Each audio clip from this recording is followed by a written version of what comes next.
Good evening. We bring you the latest in the world of sports. I'm Paulo Del Rosario. We give you the conversations you want to hear from your favorite icons and athletes. I'm Diego Daria. Watch the game live on the Filipinas Live app for just 99 pesos a month, available for download on Google Play or the App Store. Buckle up, sports fans. Let's get in the game.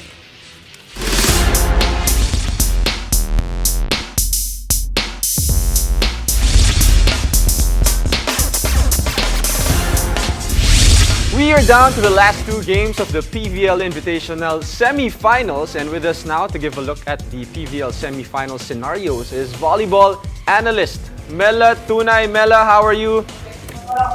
Hi guys! Okay naman, we're here live sa Phil Sports as a correspondent ako today. Okay, first of all, before we go into the semifinals, the players to watch out for, I am loving what you're doing with the Filipinas Live app with the fan stream. Sobrang fan ako ng ginagawa niya. Ang saya ng conversations there, Mela. Grabe yung mga celebrity guest ni Mela eh.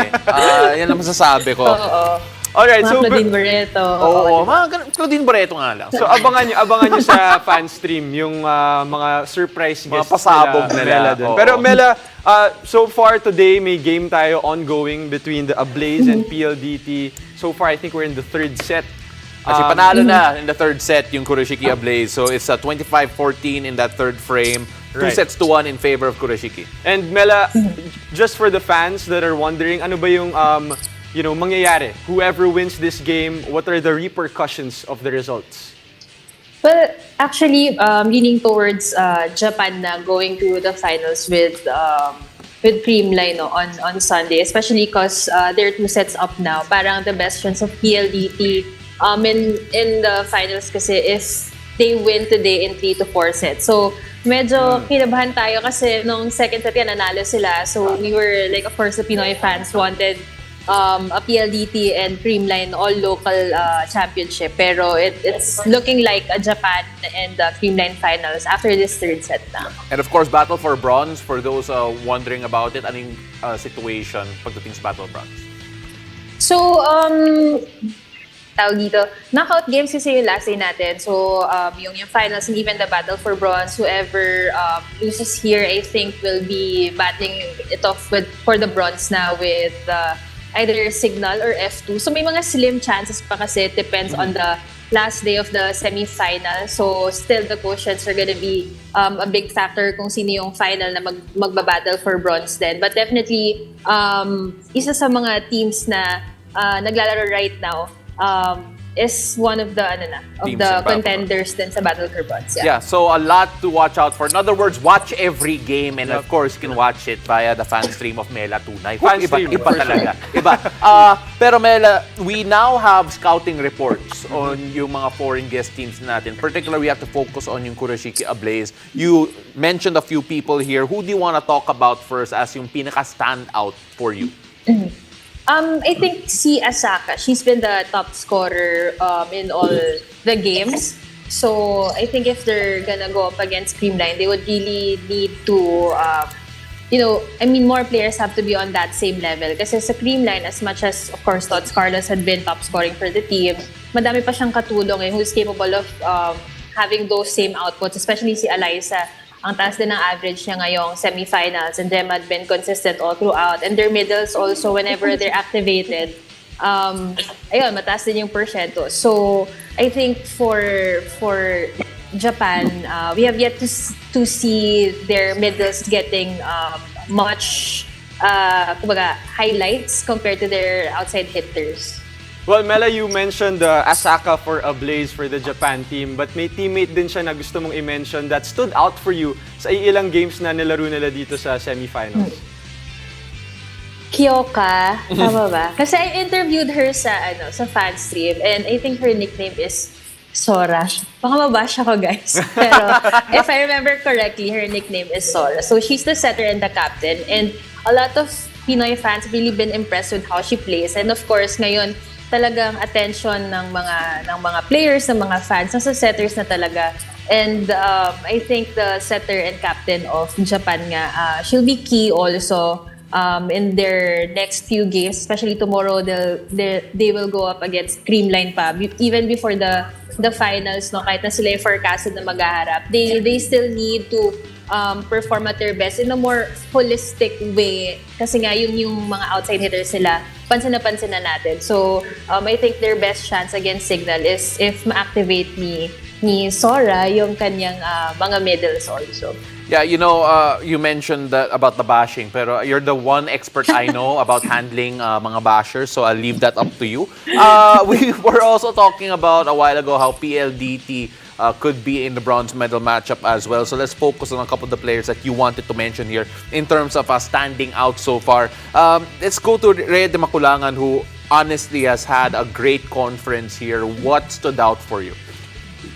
I think wala naman na tayo iba pang de-describe kay Rhea de Maculangan. He's really a veteran, a very experienced player, and that's the reason why, sabi ko nga, yung ibang teams, ang dami nilang na-acquire na mga star spikers, matataas talaga yung mga pangalan na solid spikers, pero yung kanila na, kumbaga, syempre, if we compare the tiering of the names, of the experiences, kaya niya pa rin pagganahin. Kumbaga, napapa-shine niya pa din yung mga players niya. And I think she really stepped up nung na-injure din itong si Jovi Prado. Kumbaga, nawalan sila ng key players. So, binigyan niya ng confidence yung iba pa. Like, Fiola Ceballos had also been stepping up recently. So, that is why a lot of good results have been happening to PLDT. Yeah, you mentioned si Fiola just now, and of course, a lot of it has to be around the fact that nawala nga si Jovi Prado due to injury.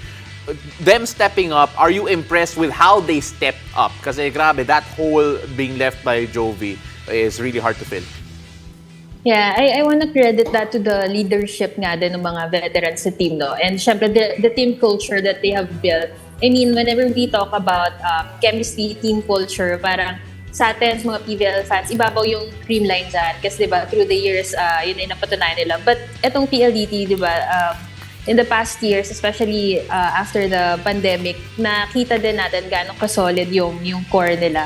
And kahit sinong players yung dumating or mawala, they managed to remain as one of the top teams in the PVL. And of course, with the addition of Royce Tubino also, been stepping up as well, napupunan nila yung pagkakaroon ng go-to girl talaga. Kaya malakas niya laban nila. And actually, in that second set win against Japan, ang ganda nung tandem ng mga OH nila. Napagana talaga ni Rhea de Maculangan, si Ceballos and si Tubino. And of course, patapos na tayo dito sa PVL season na to, pero Mela, ang daming nag-stand out, and those were the players that you looked out for. Alam namin na may fan stream ka pa, so di na namin na patatagalin to. Mela, thank you for the time. Thank you so much, guys. Well, of course, here's a look at the final day of the PVL Semis game happening tomorrow, July 28th at the Phil Sports Arena. At 4 p.m., the F2 Logistics Cargo Movers will face Kin Bakbak Min, and at 6:30 p.m., Kurashiki Ablaze will face the Creamline Cool Smashers. Catch the PVL live and on demand for just 99 pesos a month on the Filipinas Live app, available for download on Google Play or the App Store. We've got more stories with you with your favorite icons and athletes. Keep it here. You're watching the game.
Well, the job's not done yet for a women's national football team after getting the country's first ever win in the FIFA World Cup stage. Now, for their third assignment, the Filipinas will be going up against Norway. Now, let's get a closer look at the team with former pool member Cam Rodriguez, who, if I'm not mistaken, magga-grand reveal ngayon kung nasan siya. What an honor. Sa the game pa niya sa the game. i-reveal, no? My goodness. All right, Cam, explain where you are, what you're doing, and of course, just really, pati ako nagulat. This is my first time finding out where you are. Yeah. So, hi Paolo, hi Diego. Thank you for having me. You guys caught me at the right time because I'm actually in New Zealand. Yeah. Yay! I'm here, obviously, to support my teammates in this big upcoming game, diba, versus Norway, and it's such an exciting opportunity for them to again rise to the occasion. Well, Cam, now that we know that you're out there in New Zealand, how's the atmosphere so far? I mean, you've hosted watch parties here at home, and then now you're there. Kamusta? How's the whole atmosphere? I've heard that a lot of Filipinos are there also supporting the team, especially after that big win. Right. I definitely felt the World Cup spirit pagka-exit pa lang ng customs, no? Very branded, and then yung mga World Cup decals. So you really feel that you are here and we are at the World Cup. And I have yet to really explore, but I know there's a FIFA zone near us, and I think that's very exciting, especially for fans who could watch live games, who could experience local artists, and ang ganda, sobrang ganda na atmosphere. Feeling mo talaga nasa World Cup ka na. Yeah, you know, our media friends there have shared to me that after that game against New Zealand, mga 4 a.m. na daw sila nakauwi. I don't know if that's going to be the same thing with regards to what happens after. But let's now look at this Norway game. Number 12 in the world, heavily favored, the highest ranked team in the entire group. A lot of people are saying that if we're going to be underdogs, this is probably the one where the biggest underdogs are at. You take a look at the state of this game. First of all, how are you feeling going into this one, and what do we have to say about Norway? I'm feeling confident for the girls, right? Because we're coming off a really huge win. It's a big boost to the team, knowing that, you know, we have made a statement and we're not a team to be underestimated with, diba? Na nandito tayo sa World Cup, we have earned every right to do so, to be here, and especially to go up against the likes of Norway. So I feel like we will, as a team, we will be tested, and it's going to be a good measure of how far we've come along as a team. And I am 100% sure that the girls are hungry to go and really perform and win the match versus Norway. Well, Cam, you know, you're a part of this whole journey. You've trained with all these players, and especially with Coach Allen as well. Coach Allen actually said they'll only celebrate till midnight after that big win. And, you know, you've had an experience playing under him. How do you think are they preparing for this match in general? Because as an athlete, it's tough to, you know, kind of like celebrate too much knowing that you have games ahead of you. Yeah, absolutely. Even when we qualified for the World Cup last year in February, when we won that game versus Chinese Taipei, and we qualified for this World Cup, right? Hanggang 12 midnight lang talaga yung celebration. Parang, yay, we savored the moment, we enjoyed it. But the very next day, we had training at, I'd say, around 11 a.m. So we all know that the tournament isn't done yet. We have won this historic match, but again, we have one more coming, and hopefully more, diba, as we hope to progress into the knockout rounds. Because this upcoming match is a do-or-die match. We have a chance to really make history and progress to the knockout rounds. And a draw and the win will take us there. Pao, that's a nice rule though. Yeah. I think for life, I'd make that a rule for myself. Only 12 midnight 12 lang yung midnight. celebrations. You're off to a terrible start if that's what we're going to talk about. Pero, Cam, I think talking about Coach Allen again, something amazing happened in the sense that when you took a look at that goal from Serena Bolden, and then it panned to Coach Allen Stejic, stone-faced reaction. The joke was we have to change his name to Alan Stoic. And you take a look at his reaction after na he had to explain to interviewers that the tears in his eyes were the tears of his players that for some reason ended up on his eyes. How did that make you feel, knowing that we all know he's stone-faced, but he turned emotional at the end of that New Zealand game? Yeah, I mean, what Coach Allen brings to the team is his level of professionalism and experience, and it really showed in those moments nga of him being stoic, di ba? Kasi nakascore tayo 25th minute, but again, there was still 70 more minutes of open play game, and as we know, nothing is sure until the final whistle, and he showed that. Pero, I believe um, Coach Allen also has like a soft spot and Right.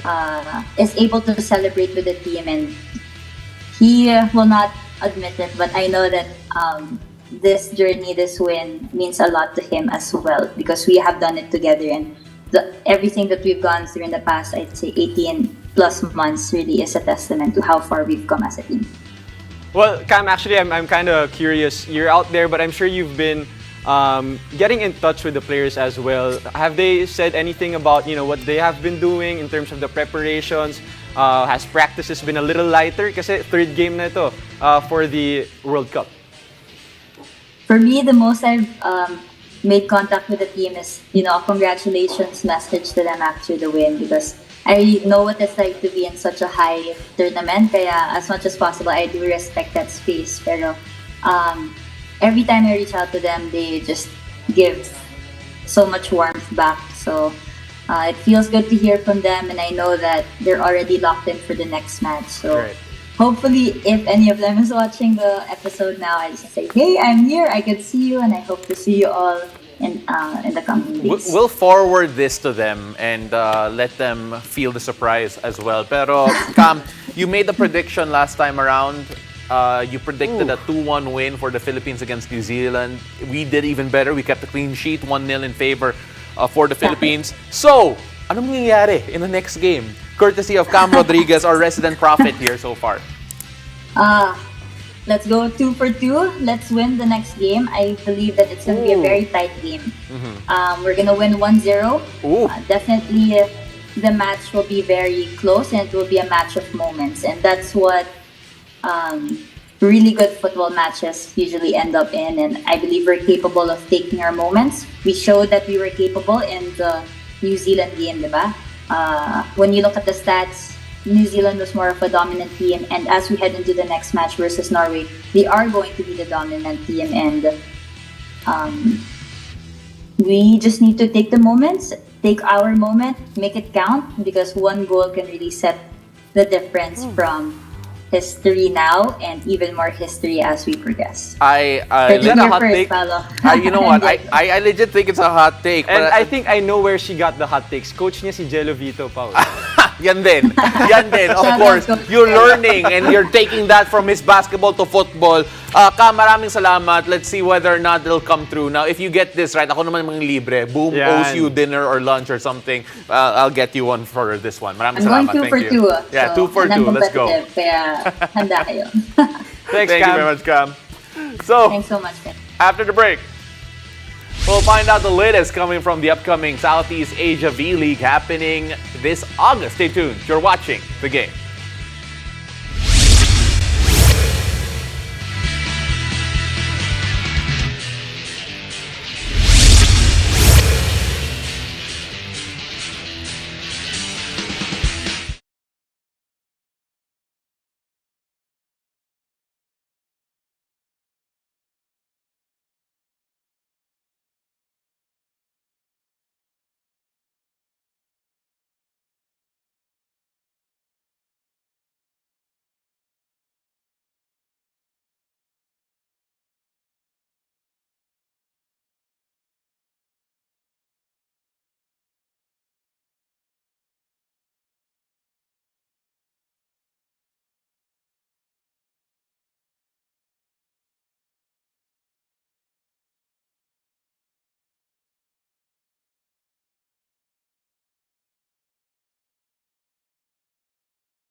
back. You're watching the game.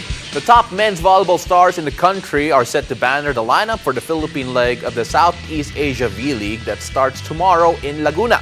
Now let's hear the latest from the national team from the official press con earlier today.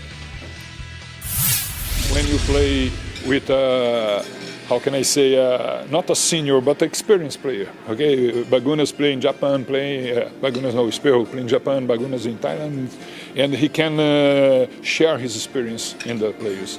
And the second, we need to practice together. Okay, I know sometimes you have a special times. Bagunas take his personal business and he return now, and but he's so smart. Okay, not only it's a very good player, okay, but his mental is so strong too, and Espejo too, and we can make a good job. I feel our team. Sabi nga ni Coach Sergio, is may reason why bakit wala kaming nakuhang panalo, pero kung makikita naman for sure nakita naman ng lahat na lumaban naman ng highest level yung mga players natin sa Pilipinas. So siguro madami kaming nakuhang learning sa league na yon, sa last leg, na ma-apply namin dito. Kaya nung nagte-training kami here, yun yung pinaka-inaral namin, yung mga kulang nung last leg na sana ma-apply namin ngayon, and gagawin namin yung best namin na kung ano yung wala doon, yun yung i-cover namin at dadagdagan pa namin. Sabi nga ni Coach Sergio, 110% lagi. The FIVB, of course, are pushing for a more of a zonal competitions, and we used to have Southeast Asian Championships, but because of the very tight FIB calendar, so we thought of last year, me and Mr. Shani from Thailand, of holding first as a start the 4 countries, Indonesia, Thailand, Vietnam, Philippines, the Southeast Asian League for men and women. And I think it's very good opportunity for the 4 countries, not only developing the main national team, but also promoting also the young players in the national team. The Philippines will face Thailand for their opening game tomorrow at 7 p.m. You can catch that game and the rest of the tournament live on the Filipinas Live app. And that's it for tonight. Thank you for joining us. I'm Diego Dario. Catch us weeknights here on One News, and we're live for just 99 pesos a month on the Filipinas Live app, available for download on Google Play or the App Store. I'm Paulo Del Rosario, and this has been The Game.